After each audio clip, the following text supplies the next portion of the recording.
Ideologia de gênero, esse é o barulho do momento. E diante dessa polêmica, resolvi gravar um Sub-12 especial, temático, tratando do que a Bíblia diz sobre o assunto e qual a postura e conduta que nós, os cristãos, devemos ter. Fique comigo e nos próximos minutos nós vamos abordar o assunto. Estou aqui em Santa Felicidade, um bairro tradicional, uma área gastronômica de Curitiba. Gente, eu fiz um post essa semana com a declaração "Diga não à ideologia de gênero". E percebi nos comentários, nas redes sociais, que mesmo muitos dos cristãos parecem, em primeiro lugar, não entender o que é ideologia de gênero, nem entender o que é esse nosso posicionamento contrário. Em primeiro lugar, eu quero dizer o seguinte: nós, como cristãos, podemos defender direitos, aquilo que é nosso direito, de acordo com a palavra de Deus. Em Atos, no capítulo 16, quando o apóstolo Paulo foi preso na cidade de Filipos, a Bíblia diz que fizeram ali um julgamento sumário, se é que pode chamar assim. Eles, na verdade, foram açoitados, foram presos, sem passar pela formalidade de um julgamento que, como cidadão romano, o apóstolo Paulo tinha direito. No dia seguinte, quando simplesmente as pessoas da cidade dizem ao carcereiro: pode mandar eles embora, diga que eles estão livres, o apóstolo Paulo diz assim, vamos ler o texto bíblico, Atos 16, 35. Quando amanheceu, os pretores enviaram oficiais de justiça com a seguinte ordem: põe aqueles homens em liberdade. Então o carcereiro comunicou a Paulo essas palavras: os pretores ordenaram que fossem expostos em liberdade, agora pois saí e ide em paz. 37, de Atos 16. Paulo, porém, lhes replicou: sem ter havido processo formal contra nós, nos açoitaram publicamente e nos recolheram ao cárcere, sendo nós cidadãos romanos. Querem agora às ocultas lançar-nos fora? Não será assim, pelo contrário. Venham eles e pessoalmente nos põem em liberdade. Os oficiais de justiça comunicaram isso aos pretores e estes ficaram possuídos de temor quando souberam que se tratava de cidadãos romanos. Então foram ter com eles e lhes pediram desculpas e, relaxando-lhes a prisão, rogaram que se retirassem da cidade. Será que o apóstolo Paulo aqui só queria criar caso? Será que o apóstolo Paulo aqui queria apenas ser vingativo? Não, nos prenderam, agora não é assim. O que nós vemos é alguém que entende que, além de ser cristão, que além de ser cidadão do reino, tem uma cidadania terrena e que existem direitos que o defendem e o protegem. Direitos pelos quais nós devemos lutar, direitos pelos quais nós devemos nos posicionar. Nós não devemos olhar Paulo implicando com as pessoas que o prenderam, até porque nós precisamos separar as coisas. Muitas vezes mesmo os cristãos erram porque não conseguem separar o ataque a uma ideologia, a um pensamento, a uma ideia do ataque a uma pessoa. Então a primeira coisa que eu quero deixar claro: nós como cristãos temos o direito de lutar pelos nossos direitos, que envolve a proteção das nossas crianças, e é o assunto por trás da ideologia de gênero. Dito isso, vamos passar para o segundo ponto. Ouvi o questionamento de muita gente: onde está o amor? Vocês pregam amor, agora estão aí julgando pessoas. Em primeiro lugar, Deus ama de fato a todos, é verdade. Agora, o amor de Deus não significa que Deus concorda com o pecador na sua prática de pecado. Pelo contrário, nós vemos Deus chamando o pecador a um arrependimento e um conserto e dizendo: eu amo a sua pessoa, sem concordar com seus atos. Então é óbvio que nós temos que amar a todos na sociedade, mesmo quem defende a ideologia de gênero da qual nós discordamos. Nós devemos a eles amor, devemos respeito e, colocando até o cristianismo de lado, no mínimo a gente deve educação e o bom senso. Jesus diz que a gente deve tratar os outros como espera ser tratado. Isso não vale só de um cristão para outro cristão, de quem concorda para outro que também concorda. A premissa é bíblica. Então não estamos aqui advogando o ódio, não estamos advogando o ataque a quem tem a ideologia de gênero do qual nós discordamos. Mas nós precisamos entender que amor também não significa concordância. Quando nos ensinou sobre amor, o Senhor Jesus disse que nós devemos amar ao próximo como a nós mesmos. Em outras palavras, nós não amamos os outros mais do que a nós mesmos. Que amor é esse que me leva a respeitar quem quer implementar uma ideologia que vai ferir a minha família e os meus filhos? E o amor pela família? Porque nessa hora não se fala do amor pela família, só do amor por quem se discorda. Então nós precisamos também entender o que é esse posicionamento. Agora, dito isso, vamos esclarecer o que talvez a gente acredita que é óbvio. Quando estamos falando de ideologia de gênero, não estamos falando sobre uma opção de identidade sexual. Eu acredito que nessa hora nós temos que lembrar, todo cristão, que quando Deus deu o livre-arbítrio, deu para a gente e deu para os outros. Não significa que Deus concorde com as nossas escolhas. Ele diz lá no livro de Deuteronômio, eu coloco diante de vocês a vida e a morte, a bênção e a maldição. Deus diz, escolhe vida.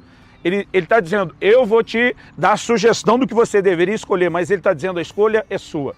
Então, se nem Deus viola o livre-arbítrio, e mesmo o homem que ele ama, que é perto de si, decide ficar longe dele pelo pecado, Deus não vai fazer com que ele engula os princípios de obediência à força e à marra, nós não podemos achar que vamos nos posicionar contra quem pensa diferente de nós na sociedade e obrigá-los a acreditar no que nós cremos e a fazer as escolhas que nós fizemos. Não é disso que nós estamos falando. Aliás, ideologia de gênero não tem a ver com escolha de identidade sexual.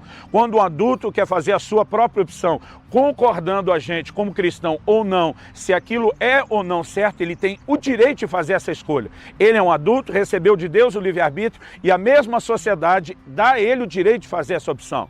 Ideologia de gênero é uma tentativa de um pequeno grupo, uma minoria que tem feito muito barulho, tentando usar e manipular a máquina do governo, as forças de lei, para tirar da família, dos pais, a autoridade de como instruir os seus filhos.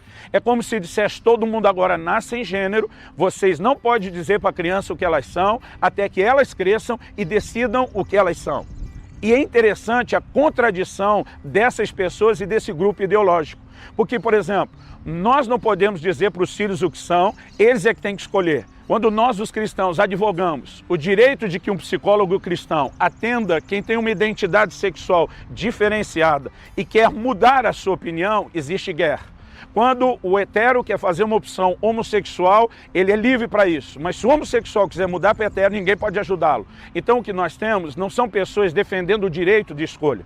Nós, os cristãos, embora não concordando com essas opções sexuais, nós estamos dizendo, vocês têm o direito de escolher o que quiserem e vão ter as consequências das escolhas, mas não lutamos contra o direito. Agora, esse pequeno grupo quer criar uma ditadura, onde eles escolham o que eles querem e eles escolham sobre nós e sobre os nossos filhos o que nós não queríamos escolher com eles. Então, quando falamos da ideologia, nós estamos atacando um conceito, não as pessoas. Como cristãos, nós vamos amar cada pessoa, eles serão bem-vindos aos nossos cultos, igreja, para ouvir a palavra e a pregação, que sempre será contrária à opção que eles fizeram. Mas como pessoas serão amados, serão respeitados. Não estamos advogando ódio, não estamos jogando ninguém contra as outras pessoas, mas nós temos nessa hora não só o direito de defendermos a criação dos nossos filhos. Vamos separar um pouco o assunto do que eu estou falando para dar uma ilustração. Estamos falando da questão de amor. Deus ama quem acredita na ideologia de gênero? Claro que sim, nós não estamos de forma alguma atacando isso. Então, deixa eu dar um exemplo fora do assunto e eu já volto. Deus ama o bandido e o assaltante. E tem redenção, perdão, transformação para ele. Agora, não é porque Deus o ama e que eu preciso ter amor à pessoa dele, que eu vou abrir a porta de casa e convidá-lo a entrar e fazer uma bagunça na minha casa. Porque ao mesmo tempo que eu reconheço que Deus o ama, eu sei que Deus ama a mim, minha casa, a família que eu também amo e que eu devo protegê-lo. Então, amar essa pessoa e pregar a palavra de Deus a ele é uma coisa. Dar as boas-vindas para que faça ou traga o mal dentro da minha casa é algo completamente diferente. Então, vamos voltar ao assunto. Estamos pregando uma mensagem que não é uma mensagem de amor de modo nenhum. Se você é desses que tem usado do ódio, que ataca pessoas, eu quero dizer, você como cristão está errado, essa não é a nossa conduta.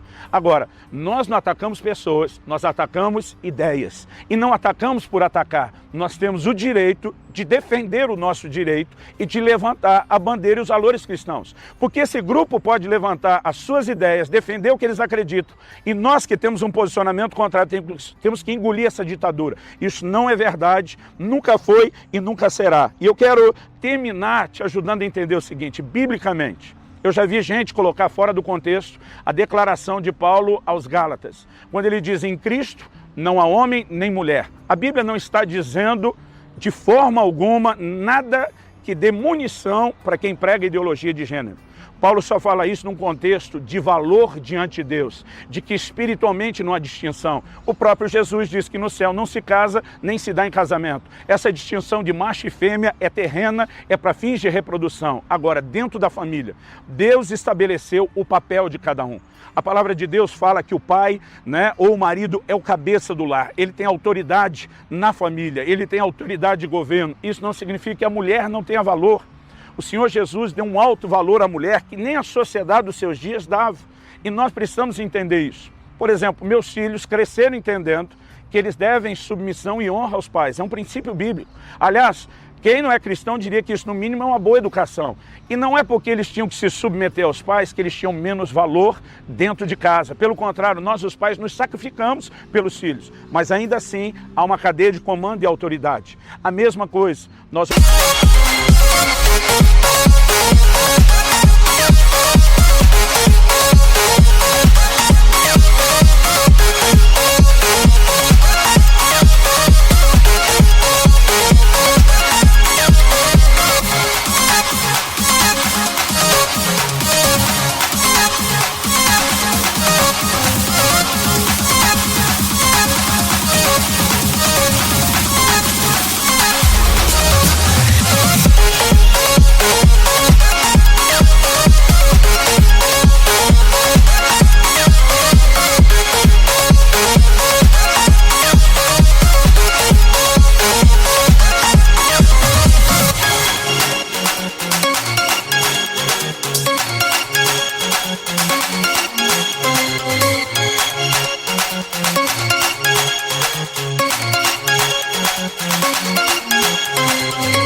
Olhamos, Deus estabeleceu o papel para o homem, Deus estabeleceu o papel para a mulher, e desde o Velho Testamento, o Senhor claramente falava a respeito do homem não se vestir com as roupas de mulher, havia definições claras, e nós entendemos que isso é para nós um princípio. Se alguém não quer vivê-lo, nós não podemos obrigar a viver a nossa condição, mas eles não têm direito de criar uma lei que remova de nós o nosso direito de continuar acreditando na família e fazendo a distinção de gênero. Então vamos...